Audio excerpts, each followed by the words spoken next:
Something else people should ask is, are there any licenses or permits required for this property? So what kind of thing would you be looking at there? With rural property and even the smaller acreage blocks that may be 1, 3 or 5 acres, a lot of those now have what we call household sewage treatment plants. People commonly know them as biocycles or envirocycles.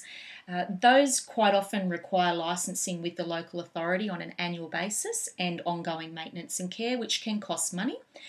Water licences can sometimes be attached to the property out of creeks or rivers, irrigation licences for rural property, and not all of these are automatically transferred with title. Sometimes the buyer has to actually apply to have these transferred into their name at settlement, or they can stay with the previous person. Water licences are changing in Queensland and now they are becoming separate from title. So you may buy a block of land that had a water licence, but you need to know whether that's being sold on with the land, because water is now being treated as a commodity that can be sold as well. Would the agent know all of this, or? The agent should know all of these things. These are things that they should find out from the seller upon listing of the property. If they don't, they could certainly find them out for you. Just a few questions. Searches through solicitors can find these, but they can be costly.